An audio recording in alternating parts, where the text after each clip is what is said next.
Hello दोस्तों, स्वागत है आप लोगों का जनरल स्टडी टीवी में। उम्मीद करते हैं सारे लोग स्वस्थ होंगे, खुश होंगे। दोस्तों, हम लोग पॉलिटी का सीरीज आगे बढ़ा रहे हैं, पॉलिटी का पढ़ाई कर रहे हैं। तो पॉलिटी में हम लोग पीछे संविधान का विशेषता, संविधान के निर्माण, संविधान का इतिहास वगैरह पढ़ चुके हैं, प्रस्तावना वगैरह पढ़ चुके हैं। तो प्रस्तावना वगैरह पढ़ चुके हैं, तो आज हम लोग पढ़ रहे हैं संघ एवं इसका क्षेत्र। संघ एवं इसका क्षेत्र चैप्टर इसलिए पढ़ रहे हैं दोस्त, अब यहाँ से संविधान शुरू है। एक से लेकर अनुच्छेद 395 तक हम लोग को जाना है क्रम वाइज। तो हम लोग एक अनुच्छेद से शुरू कर रहे हैं, सबसे पहले अनुच्छेद से ही है। और सबसे संविधान का सबसे भाग 1 में है क्या, संघ एवं इसका राज्य क्षेत्र। पूरा देश के माने देश है, एक देश है, तो उसका कुछ न कुछ क्षेत्र होगा, उसका राज्य होगा, उसी के बारे में आज पढ़ेंगे। तो देखिए किस तरह से जो सारा कन्फ्यूजन है अनुच्छेद 2 और 3 के बीच क्या कन्फ्यूजन है। बेरोबारी केस क्या था, धर कमेटी क्या था, जेवीपी कमेटी का रिपोर्ट क्या था, फजल अली का कमेटी का रिपोर्ट था। तो ये सब चीज़ को आज हम लोग एक आसान कहानी के द्वारा पूरा क्लियर करने की कोशिश करेंगे दोस्त। तो देखिए आज शुरू करते हैं संघ एवं राज्य क्षेत्र। और इसका देखिए क्या है, वर्णन है संविधान में कहाँ है। तो संघ एवं इसका क्षेत्र जो है, यूनियन एवं टेरिटरी, ये भाग 1 में है संविधान का, और अनुच्छेद 1 से 4 तक है दोस्त। भाग 1 में संविधान आपको बताए थे, संविधान बहुत सारे भाग में बटा हुआ है। तो उसमें भाग 1 में है संघ एवं इसका क्षेत्र, प्रथम भाग ही है। और अनुच्छेद 1 से लेकर 4 तक इसके बारे में वर्णन है। तो अनुच्छेद 1 से 4 के बारे में तक है, तो उसको देखने की कोशिश करते हैं कि पहले संवैधानिक प्रावधान क्या है किसी राज्य का। अनुच्छेद 1 में क्या है, 2 में क्या है, 3 में क्या है, 4 में क्या है, तो उसको जानने की कोशिश करते हैं। तो देखिए यहाँ लिखा हुआ है संविधान 1 आर्टिकल 1। तो इसमें लिखा हुआ है दोस्त, इंडिया, इंडिया यानी भारत राज्यों का संघ होगा। अब यहाँ देखिए एक स्टेटमेंट पढ़िए, अनुच्छेद 1 में है ये बात कि इंडिया यानी भारत राज्यों का संघ होगा। तो ये यहाँ 2 चीज़ दर्शा रहा है दोस्त, इस बात से ध्यान दीजिए। तो 2 चीज़ यहाँ सामने नजर आ रहा है हम लोग को। एक देश का नाम नजर आ रहा है, एक देश का नाम नजर आ रहा है, और एक राज्यों का संघ जो है राज्य पद्धति नजर आ रहा है दोस्त।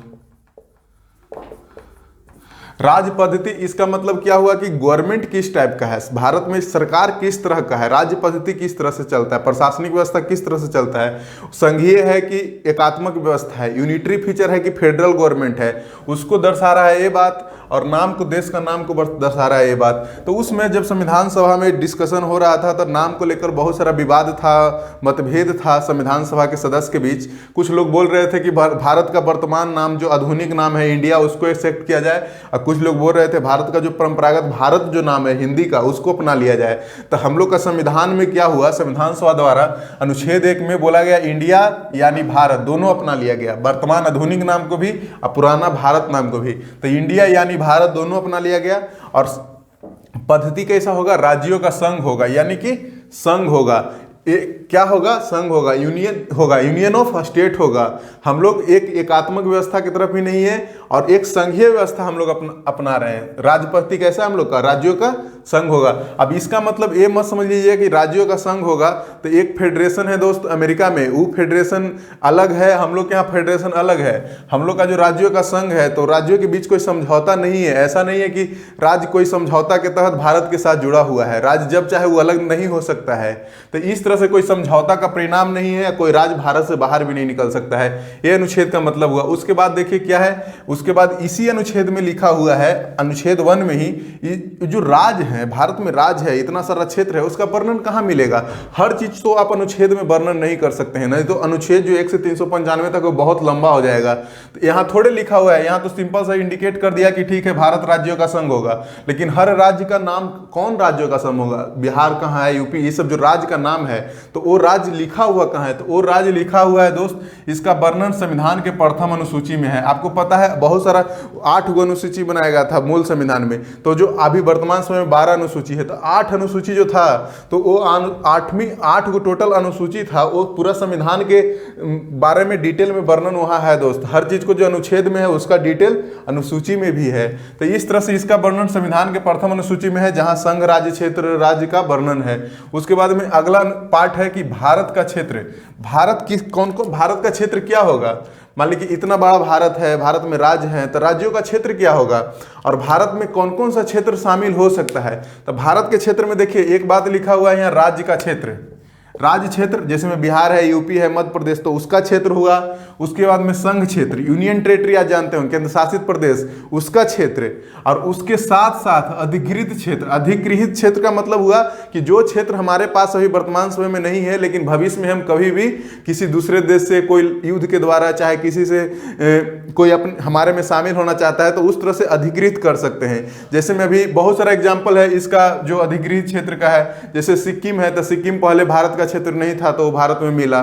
तो इस तरह से अधिकृत क्षेत्र का यहाँ भी वर्णन किया गया है। यानी कि हम लोग एक ऑप्शन छोड़ के रखे हैं, संविधान सभा एक ऑप्शन छोड़ दिया है, भविष्य में कोई भी विदेशी राज्य भारत में शामिल होना चाहता है तो वो शामिल हो सकता है भारत के क्षेत्र में। तो इस तरह से भारतीय क्षेत्र का वर्णन भी अनुच्छेद 1 में है, जिसमें राज्य क्षेत्र, संघ क्षेत्र, अधिगृहित क्षेत्र है दोस्त। तो इस तरह से हम लोग देख लिए अनुच्छेद 1 के बारे में कि इंडिया यानी भारत राज्यों का संघ होगा। ये देश का नाम बता रहा है, राज्य पद्धति बता रहा है। उसके बाद में इसका वर्णन देखें कि प्रथम अनुसूची में है। उसके बाद में जो भारतीय क्षेत्र है, तो कितना क्षेत्र है, राज्य क्षेत्र है, राज्य हुआ, उसके बाद संघ क्षेत्र हुआ, केंद्र शासित प्रदेश वगैरह, और जो भविष्य में भी हम लोग अपना सकते हैं दूसरे देशों को लाकर। उसके बाद देखिए अनुच्छेद 2 है। अब 2 और अनुच्छेद 3 में बहुत सारा कंफ्यूजन रहता है व्यक्ति को कि अनुच्छेद 2 और 3 में क्या कंफ्यूजन है। तो अनुच्छेद 2 में बोला जाता है कि अनुच्छेद 2 क्या है, 2 में भी लिखा हुआ है कि संसद विधि द्वारा। देखिए अनुच्छेद 2 में क्या है, अनुच्छेद 2 में लिखा हुआ है संसद विधि द्वारा, यानी कानून पास करके नए राज्यों का प्रवेश या उनकी स्थापना कर सकेगी। और 3 में भी देखिए लिखा है संसद विधि द्वारा राज्य का नाम बदल सकता है, राज्य का क्षेत्र को बढ़ा सकता है, घटा सकता है। तो ये सब चीज लिखा हुआ है, राज्य निर्माण दोनों में है। तो 2 और 3 में सिंपल सा अंतर आप आज समझ लीजिए कि 2 जो अनुच्छेद है दोस्त संविधान में, वो विदेशी राज्य के लिए है, जो भारत का भाग है ही नहीं, भारत का पार्ट नहीं है, समझ रहे हैं ना। भारत से बाहर का क्षेत्र है, तो भारत से बाहर का कोई क्षेत्र है वो भारत में शामिल होना चाहता है, तो वो किस अनुच्छेद के तहत भारत में बनेगा, अनुच्छेद 2 के तहत भारत में राज्य बनेगा। और ये जो अनुच्छेद 3 है, वो जो भारत में जो सम्मिलित राज्य है ना, भारत का जो अपना क्षेत्र है उसमें परिवर्तन करने के लिए है, बाहरी क्षेत्र के लिए नहीं है।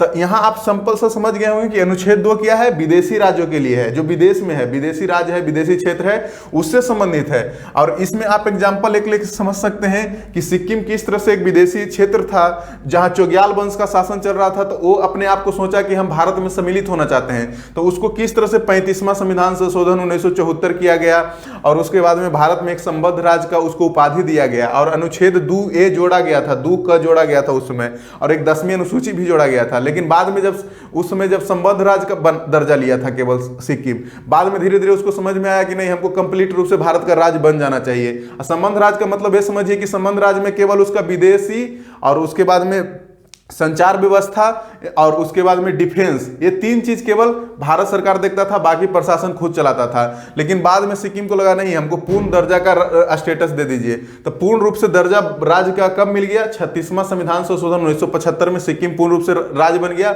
और 2 का जो अनुच्छेद था उसको समाप्त कर दिया गया, और 10वीं अनुसूची को भी समाप्त कर दिया गया था। तो ये कहानी था सिक्किम के बारे में। तो अनुच्छेद 2 में जो है, इसमें लिखा हुआ है संसद विधि द्वारा ऐसे निबंधनों और शर्तों पर जो वह ठीक समझे संघ में नए राज्यों का प्रवेश एवं उनकी स्थापना कर सकता है। इसका मतलब समझिए कि संसद कोई कानून पास करेगा और टर्म्स एंड कंडीशन लगाएगा, निबंधन एवं शर्त लगाएगा, जो वो ठीक समझेगा। ऐसा नहीं है कि आपके अनुसार, क्योंकि बाहर का राज्य है उसको शामिल कर रहा है भारत को, भारत में, तो वो ये नहीं कह सकता है कि यूपी को जो अधिकार आप दिए हुए हैं वो हमको दीजिए, मध्य प्रदेश को जो अधिकार दिए वो हमको दिए, नहीं, वो अपना निबंधन एवं टर्म्स एंड कंडीशन लगाएगा संसद, भारत का संसद, और उस तरह से उसको नए राज्य को भारत में प्रवेश करेगा और उसका स्थापना करेगा। यह है अनुच्छेद 2 में, समझ रहे हैं ना। अनुच्छेद 2 आप ध्यान रखिएगा, विदेशी राज्य के लिए, इसमें भारत का कोई इसमें सम्मिलित नहीं है, भारत का कोई क्षेत्र सम्मिलित नहीं है। भारत से बाहर का क्षेत्र अगर भारत में सम्मिलित होना चाहता है, राज्य बनना चाहता है, तो उसके लिए अनुच्छेद 2 है। और जो भारत में राज्य है, भारत में इतना सारा राज्य है, क्षेत्र है, तो उसको में अगर तोड़ फोड़ उसका नाम में परिवर्तन करना, तो वो सब अनुच्छेद 3 में है। मान लीजिए कि अभी देख रहे होंगे भारत में अब छत्तीसगढ़, मध्य प्रदेश को तोड़कर छत्तीसगढ़ बना दिया गया, बिहार को तोड़कर झारखंड बना दिया गया, ठीक। तो ये सब जो काम है, और किसी राज्य का नाम बदल दिया गया, तो वो सब अनुच्छेद 3 में है। तो इसमें क्या है कि संसद विधि द्वारा संसद क्या करेगा, एक कानून पास करके किसी राज्य को उसका राज्य क्षेत्र का अलग करके, अथवा 2 या अधिक राज्यों के भाग को मिलाकर, अथवा किसी राज्य क्षेत्र को किसी राज्य क्षेत्र से मिलाकर नए राज्य का निर्माण करेगा। इसका मतलब, कहने का मतलब समझ लीजिए कि कोई राज्य है, उसको काट कर, उसमें किसी दूसरे राज्य का क्षेत्र को काट कर जोड़कर एक नया राज्य बना सकता है। समझ रहे हैं ना? ये सारा का सारा शक्ति किसको है? संसद को है। और संसद ये सारा का सारा काम एक साधारण बहुमत के द्वारा, एक साधारण विधायी प्रक्रिया के द्वारा कर सकता है दोस्त। इसमें कोई विशेष बहुमत का व्यवस्था नहीं। आगे पढ़ेंगे कि किस तरह से इसको, इसमें 368 संविधान संशोधन का जरूरत नहीं पड़ता है। तो इसमें किस तरह से देखें कि राज्य किसी भी क्षेत्र को घटा, इसमें क्या हुआ, अगर मान लीजिए किसी क्षेत्र को काट के दूसरा राज्य बनाएगा तो किसी राज्य का क्षेत्र क्या होगा? घटेगा। तो याद करने का तरीका ए में क्या है? पहला कि किसी राज्य का क्षेत्र को काट कर जोड़कर राज्य नया बना सकता है। उसके बाद में बी में देखिए क्या लिखा हुआ है, किसी राज्य को क्षेत्र को बढ़ा सकता है। तो ऑब्वियस सी बात है, मान लीजिए कि कोई क्षेत्र है और दूसरे राज्य के क्षेत्र को काट के उसमें ऐड करेगा, तो किसी राज्य का क्षेत्र बढ़ भी सकता है, बढ़ा भी सकता है, किसी राज्य के क्षेत्र को घटा भी सकता है, किसी राज्य के सीमाओं में परिवर्तन कर सकता है, किसी राज्य के नाम में परिवर्तन कर सकता है। ये सारा पॉइंट है दोस्त। ये अनुच्छेद 3 में है लिखा हुआ कि नया राज्य निर्माण कर सकता है किसी राज्य को तोड़ मरोड़ के, उसके बाद में किसी राज्य के क्षेत्र को बढ़ा सकता है, घटा सकता है, नाम में परिवर्तन कर सकता है, सीमा में परिवर्तन कर सकता है। ये सारा का सारा अनुच्छेद 3 के तहत कर सकता है। लेकिन इतना सारा जो काम है वो काम अकेले संसद ऐसे नहीं कर सकता है। इसमें कुछ न कुछ टर्म्स एंड कंडीशन है दोस्तों। और टर्म्स एंड कंडीशन क्या है?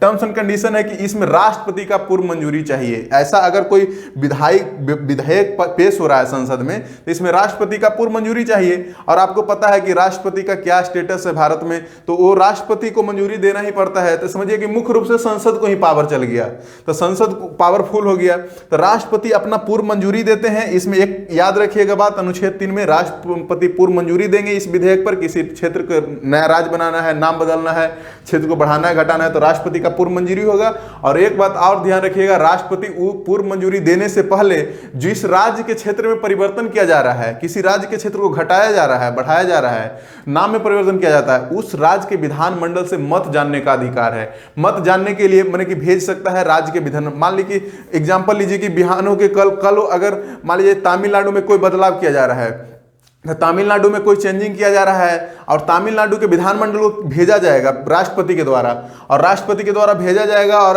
राष्ट्रपति क्या करेंगे? तमिलनाडु के विधानमंडल से पूछेंगे कि तुम्हारे राज्य को हम बढ़ा रहे हैं, घटा रहे हैं, नाम में परिवर्तन कर रहे हैं, तुमको कुछ बोलना है। तो राज्य के विधानमंडल को एक समय सीमा में आप उसका मत देना निर्णय रहेगा, लेकिन जरूरी रहेगा, लेकिन वो मत तो दे सकता है, लेकिन उसका मत को बाध नहीं माना जाएगा। राष्ट्रपति उसका बात को मान भी सकता है, तमिलनाडु के बात को नहीं भी मान सकता है। समझ रहे हैं ना? उसको मान भी सकता है बात को, नहीं भी मान सकता है। तो इसका मतलब क्या हुआ? कंप्लीट रूप से संसद इसमें संप्रभु है दोस्त। संसद चाहेगा तो तमिलनाडु के राज्य को क्षेत्र को घटाएगा, बढ़ाएगा, कुछ भी कर सकता है उसके साथ। समझ रहे हैं ना? कुछ नहीं कर सकता है तमिलनाडु विधानमंडल, तो उसका बात को मान भी सकता है राष्ट्रपति, नहीं भी मान सकता है। तो इसलिए ये चीज, दो चीज ध्यान रखिएगा। अनुच्छेद 3 के तहत अगर कोई भी कानून पास होगा तो राष्ट्रपति का पूर्व मंजूरी रहेगा, और उसके बाद में राष्ट्रपति संबंधित राज्य के विधानमंडल का मत जानने का अधिकार है, और एक समय निश्चित समय सीमा में उसको मत देने का व्यवस्था है। और अगर नहीं दिया और दे भी दिया तो उस बाध्य नहीं है दोस्त, मानने के लिए बाध्य नहीं है। तो ये अनुच्छेद 3 में है। और उसके बाद में देखिए अब इसका मतलब क्या हुआ?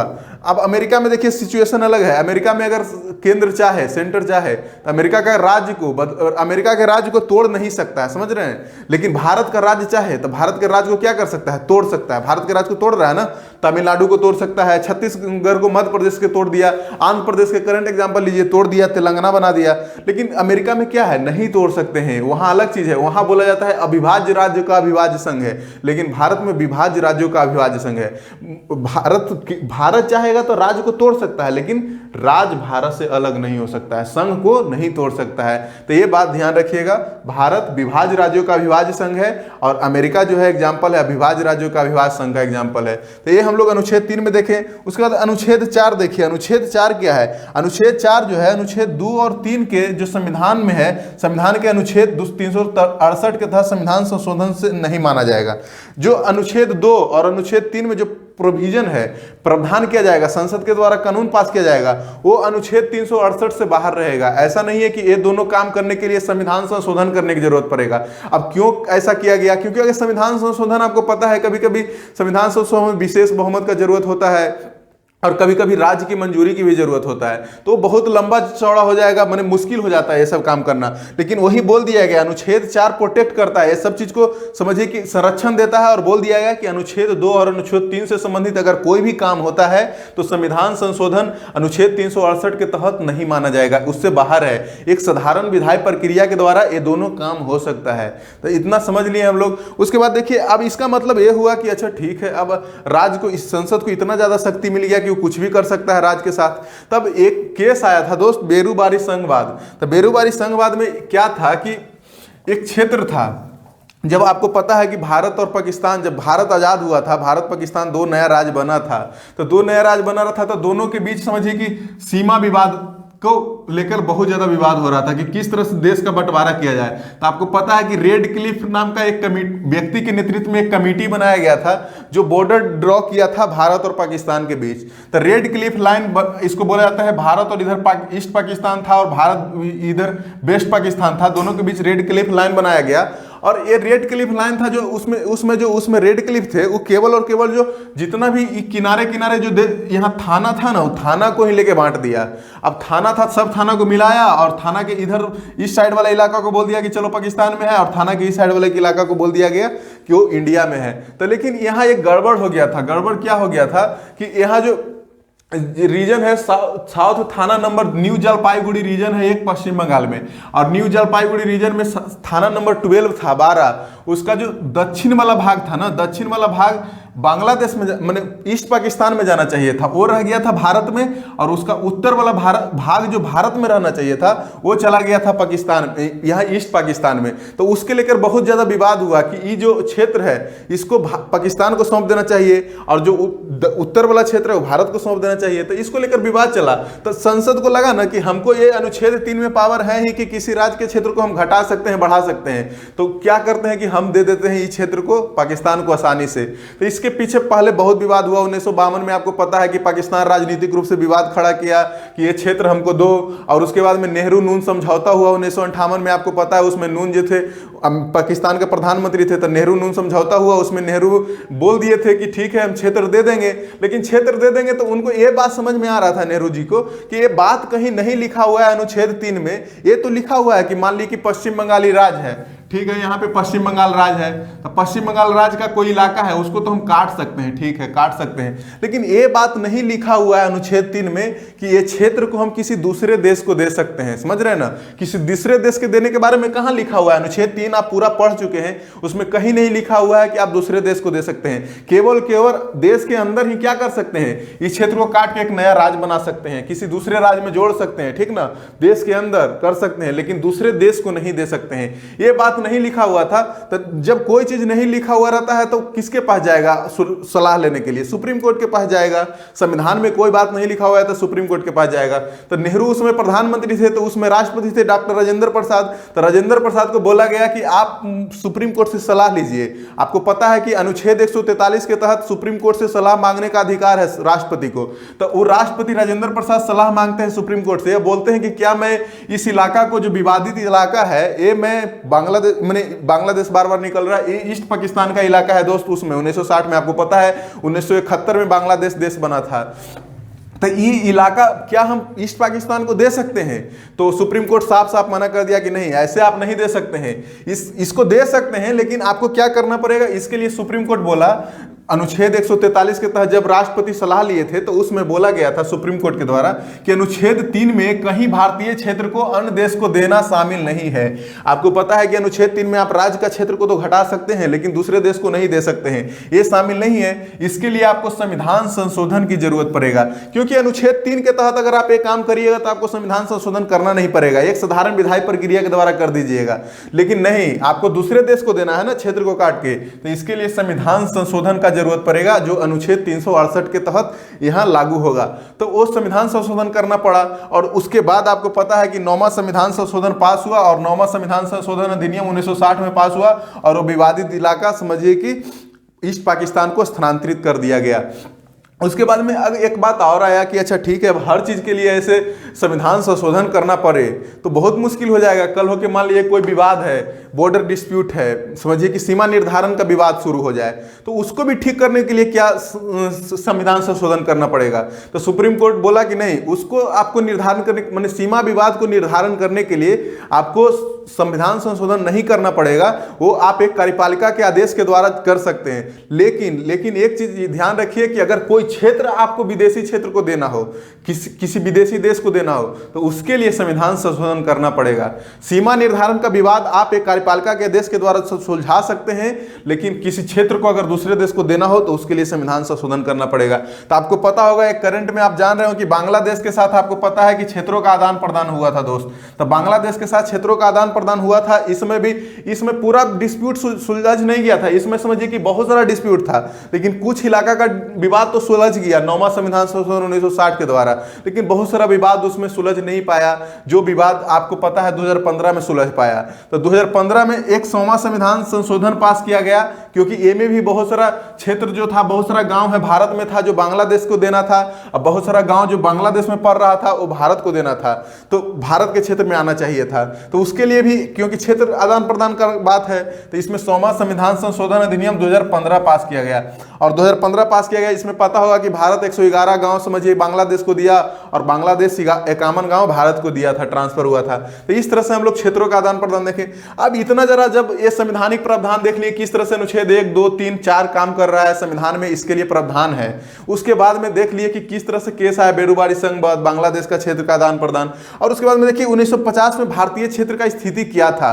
अब ये भारत में जो इतने सारा राज्य है, केंद्र शासित प्रदेश है, तो आपको पता है जब 1947 में देश आजाद हुआ था तो उसमें लगभग बहुत सारा देशी रियासत थे, तो लगभग 552 देशी रियासत थे। तो 552 देशी रियासत तो भारतीय राज्य क्षेत्र में पड़ रहे थे। तो 552 देशी रियासत में से तो भारतीय राज्य में पड़ रहे थे, उसमें से 549 तो डायरेक्ट रूप से भारत में सम्मिलित हो गए, लेकिन कुछ थे, तीन ऐसे भी क्षेत्र थे जो भारत में सम्मिलित नहीं हो रहे थे। एक तो हैदराबाद था, एक जूनागढ़ था, एक जम्मू कश्मीर था। तो जब वो शामिल नहीं हो रहा था भारत में, तो आपको पता है कि भारत में बहुत सारा राज्य जो प्रिंसली जो देशी रजवाड़ा था उसको सम्मिलित करने में 3 व्यक्तियों का प्रमुख योगदान है। एक माउंटबेटन का, बीपी मेनन का, एक सरदार वल्लभ भाई पटेल का। तो ये तीनों लोग समझिए कि सब लोग को सम्मिलित करने की कोशिश की कि भारत के क्षेत्र में मान लिया जाए कि बहुत सारा प्रिंसली स्टेट है, भारत राज्य बन रहा है, भारत एक स्वतंत्र देश बन रहा है, तो ये सब भारत के क्षेत्र में है तो भारत में शामिल हो जाओ। पाकिस्तान में है जो पाकिस्तान में चल जाओ, सीमा विवाद भी सुलझ ही रहा है धीरे धीरे।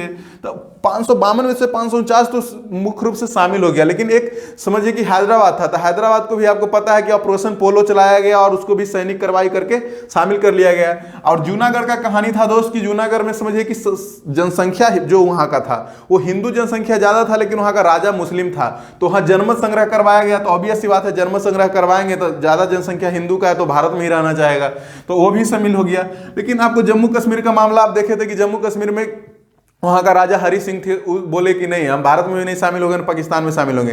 तो उसमें भारत छोड़ दिया, कहा ठीक है आप रहिए स्वतंत्र। लेकिन उसके बाद उसके ऊपर जानते हैं कि पाकिस्तान के कबीला के द्वारा अटैक होता है। उसके बाद में जब हरि सिंह वहाँ के है वो विलय पत्र साइन कर लेता है भारत के साथ, उसके बाद भारत सपोर्ट भी करता है सैनिक रूप से। तो इस तरह से जम्मू कश्मीर भी भारत का हिस्सा बन गया था दोस्त उस समय। तो ये सब हम लोग देखे उसमें 1950 में जो भारतीय राज्य इतना सब जो शामिल हो रहे थे ना, उसको इतना आसान नहीं था कि एक सही तरीके से बना ले। तो हाफ हजार मैनर में उसमें क्या हुआ कि एक राज्य बना दिया गया, राज्य का कैटेगरी बना दिया गया। तो 1950 में क्या किया गया, भारतीय क्षेत्र को 4 भाग में बांट दिया गया। ये समझिए अस्थायी था, परमानेंट नहीं था, अस्थायी रूप से बांट दिया गया 4 भाग में, क्योंकि उसमें 4 भाग नजर आ रहा था सबके सामने, साफ साफ नजर आ रहा था। एक भाग का था उसको बोल दिया गया गवर्नर राज्य, जहां ब्रिटिश गवर्नर के द्वारा शासन करते थे, और कुछ राज्य को बोल दिया गया भाग ख राज्य, जिसको शाही शासन करता था, रजवाड़ा शासन करता था, और एक को भाग ग राज्य बोल दिया गया जहां मुख्य आयुक्त का शासन था, चीफ कमिश्नर का शासन था, और एक भाग घ था जिसमें अंडमान निकोबार द्वीप समूह अकेले रहा। तो टोटल उसमें 29 राज्य के कैटेगरी में बांटा गया, जिस तरह से गवर्नर, शाही शासन और मुख्य आयुक्त और अंडमान निकोबार को सम्मिलित किया गया।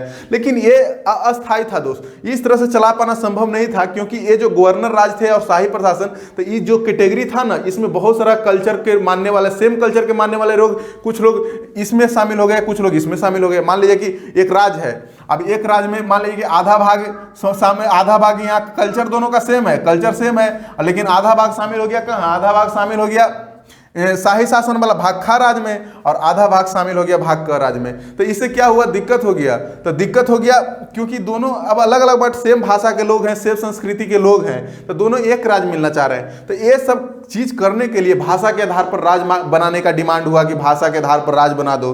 तो बहुत सारा समिति कमेटी बनेगा, ऐसे थोड़े राज बनता है, कमेटी बनेगा, काम तो करता है। तो उसके बाद एक धर आयोग बनाया गया। धर आयोग जून 1948 में बनाया गया और इसका अध्यक्ष थे एसके धर, इसीलिए धर आयोग बोला गया। और ये रिपोर्ट है अपना दिसंबर 1948 में पेश किया और इसमें बोला कि भाषा का आधार जो है अस्वीकार कर दिया। बोला कि नहीं, भाषा के आधार पर तो राज्य नहीं बनना चाहिए, क्योंकि इनको डर था, उसमें बहुत सारा सांप्रदायिक दंगा हो रहा था। उसको लगा कि अगर भाषा के आधार पर राज्य बना देंगे तो एक भाषा वाले क्षेत्र लोग सेपरेटिज्म का डिमांड करेंगे, सेपरेट राज्य हो सकता है, बोलेगा कि हम लोग एक भाषा बोलने वाले लोग हैं, भारत से ही अलग हो जाते हैं। तो ये सब चीज को देखते हुए धर आयोग भाषा का आधार को अस्वीकार कर दिया। तो उसके बाद और भी विद्रोह, दक्षिण भारत से ज्यादा विद्रोह होना शुरू हुआ था दोस्त, और विद्रोह हुआ। तो एक कांग्रेस के द्वारा जेवीपी समिति का निर्माण किया गया दिसंबर 1948 में। और जेवीपी का मतलब हुआ दोस्त, एक जवाहरलाल नेहरू हुआ, जे से जवाहरलाल नेहरू, भी से हो गया वल्लभ भाई पटेल और पी से पट्टाभी सीतारामैया। अब ये तीनों लोग मिलकर एक समिति बनाए और उसके बाद में देख रहे कि सोचे कि क्या करें, पूरा भाषा के आधार पर डिमांड हो रहा है, विद्रोह हो रहा है। तो ये भी रिपोर्ट अपना अप्रैल 1949 में देते हैं और बोलते हैं भाषा का आधार को अस्वीकार करते हैं, बोलते हैं कि नहीं, भाषा के आधार पर तो राज्य नहीं ही बनना चाहिए। उसके बाद में आपको पता है एक घटना होता है अक्टूबर 1953 में, पोट्टू श्रीरामुलु एक कांग्रेस कार्यकर्ता था, उसका निधन हो गया था, मृत्यु हो गया था। 56 दिन तक वो भूख हड़ताल पर था। उसका डिमांड था कि हमको ये जो तमिल प्रदेश है, तमिलनाडु यहाँ है, आपको पता है मैप में कि यहाँ तमिलनाडु है और तमिल में तमिल भाषा बोलने वाले लोग हैं और ऊपर में तेलुगु भाषा बोलने वाले लोग थे। तो पोट्टू श्रीरामुलु का डिमांड था कि तेलुगु भाषा जो बोलने वाले लोग हैं उसको आप एक अलग राज्य आंध्र प्रदेश का निर्माण करिए। तो वो तो कर नहीं रहे थे, भाषा को अस्वीकार कर दे रहे थे, भाषा के आधार को। तो वो 1952 में क्या हुआ, उनका मृत्यु हो गया। वो भूख हड़ताल पर बैठ गए थे 56 दिन का, इसलिए उनको मृत्यु हो गया। तो समझिए कि सरकार को मजबूरी में, प्रेशर में, दबाव में आकर आंध्र प्रदेश का गठन करना पड़ा तेलुगु भाषा के आधार पर, तेलुगु भाषा के आधार पर आंध्र प्रदेश का गठन करना पड़ा। तो इस तरह से जब पहला राज्य गठन हो गया भाषा के आधार पर आंध्र प्रदेश, तो बहुत सारा राज्य का डिमांड आने लगा। बोला कि चलो अब तो समझिए कि डोर्स ओपन हो गया ना, दरवाजा खुल गया कि भाषा के आधार पर राज्य बन सकता है। तो बहुत सारे राज्य और डिमांड कर, गुजरात भी डिमांड करने लगा कि हमको भी भाषा के आधार पर राज्य बनाओ। तो इस तरह से अब एक कमेटी बना दिया गया, फजल अली आयोग। दिसंबर 1953 में फजल अली आयोग बनाया गया और इसको राज्य पुनर्गठन आयोग भी बोलते हैं। इसमें 3 सदस्य थे, एक तो अध्यक्ष थे फजल अली आयोग और एक के एम पनिक्कर थे और एच.एन. कुंजरू। तो ये दोनों सदस्य थे और इस तरह से ये रिपोर्ट जो अपना है दोस्त 1955 में पेश किया और इस रिपोर्ट में भाषा का आधार को स्वीकार कर लिया। बोला कि नहीं ठीक है, भाषा को स्वीकार कर लेते हैं, भाषा के आधार पर राज्य बनना चाहिए, लेकिन एक भाषा को नहीं स्वीकार किया। बोला ऐसा नहीं होगा कि एक भाषा एक राज्य, एक भाषा एक राज्य नहीं होगा, भाषा होगा, भाषा एक आधार होगा, प्रशासनिक व्यवस्था को भी देखा जाएगा, संस्कृति को भी देखा जाएगा, बहुत सारा चीज को देखा जाएगा। ऐसा नहीं है कि एक भाषा एक राज्य बना देंगे। तो फजल अली आयोग भाषा के आधार को स्वीकार कर लिया और इस तरह से समझिए कि राज्य पुनर्गठन अधिनियम पास हुआ 1956 में और उसके बाद में 7वां संविधान संशोधन अधिनियम 1956 पास हुआ और उसी के परिणाम स्वरूप आपको पता है 1 नवंबर 1956 में 14 राज्य 6 गो यूनियन टेरिटरी बना था दोस्त। उसमें 1 नवंबर 1956 तक 14 राज्य थे भारत में और 6 गो केंद्र शासित प्रदेश थे। और उसके बाद आपको पता है एक पर एक राज्य बनते गया 15वां राज्य आपको पता है महाराष्ट्र से अलग होके गुजराती भाषा बोलने वाले लोग गुजरात राज्य का निर्माण 1960 में किए। उसके बाद 16वां राज्य नागालैंड बना 1963 में। उसके 3 साल के बाद फिर 17वां राज्य हरियाणा बना 1966 में। फिर 18वां राज्य हिमाचल प्रदेश 1971 में बना। उसके बाद देखिए 19वां राज्य 1972 में समझिए कि नॉर्थ ईस्ट में उत्तर पूर्व के नक्शा में एक बहुत बड़ा बदलाव आया। तो एक बड़ा बदलाव क्या आया कि 1972 में 3 राज्य का निर्माण हुआ नॉर्थ ईस्ट में। पहला 19वां राज्य मणिपुर बना, 20वां राज्य त्रिपुरा बना, 21वां राज्य मेघालय बना। तो इस तरह से 3 गो राज्य बना उत्तर पूर्व भारत में। उसके बाद में 22वां राज्य सिक्किम बना। आपको पता है सिक्किम के बारे में बताया कि किस तरह से बाहर से शामिल हुआ था। और 22वां राज्य सिक्किम 1975 में 36वां संविधान संशोधन के द्वारा बना। उसके बाद में 23वां राज्य मिजोरम बना 1987 में, उसके बाद 24वां राज्य अरुणाचल प्रदेश भी 1987 में, और 1987 में ही गोवा 25वां राज्य। तीनों इससे पहले क्या थे, केंद्र शासित प्रदेश थे, और केंद्र शासित प्रदेश से तीनों को राज्य का दर्जा दे दिया गया 1987 में, 23वां 24वां 25वां। और 26वां राज्य छत्तीसगढ़ बना 2000 में भी 3 राज्य बना दोस्त। 26वां छत्तीसगढ़ बना, कहां से हटके, मध्य प्रदेश से हटके। उसके बाद में 27वां राज्य उत्तराखंड बना उत्तर प्रदेश से हटके। और उसके बाद 28वां राज्य झारखंड बना 2000 में बिहार से हटके। इस तरह से 29वां राज्य तेलंगाना बना 2014 में आंध्र प्रदेश से हटके। और वर्तमान समय में आपको पता है 28 राज्य और 8 केंद्र शासित प्रदेश है, क्योंकि 29 राज्य यहां लिखा हुआ है। तो 29 राज्य आपको पता है कि 31 अक्टूबर 2019 को जम्मू कश्मीर के राज्य का दर्जा ऑफिशियल तरीके से खत्म कर दिया गया है, उसको 2 यूनियन टेरिटरी में बांट दिया है, केंद्र शासित प्रदेश में बांट दिया गया है। और उसके बाद 26 जनवरी 2020 के आपको पता है दादरा एवं नगर हवेली और दमन दीव, जो 2 अलग अलग केंद्र शासित प्रदेश हुआ करते थे, दोनों को मिलाकर एक केंद्र शासित प्रदेश कर दिया गया। तो इस तरह से वर्तमान समय में 28 राज्य और 8 केंद्र शासित प्रदेश है। तो ये सब चीज रटने वाला है दोस्त, अब समझने वाला इतना चीज था, तो उसको समझे। अब क्वेश्चन इससे पूछेगा तो आप ध्यान रखिएगा, क्वेश्चन इतना से ज्यादा आपको नहीं इससे बन जाएगा, इससे बाहर नहीं आने का संभावना है। और इस तरह से वीडियो देखने की अगर पसंद आ रहा है तो लाइक कीजिए, शेयर कीजिए, सब्सक्राइब कीजिए। अगले भाग में हम लोग मिलेंगे नागरिकता के चैप्टर में। थैंक यू दोस्त।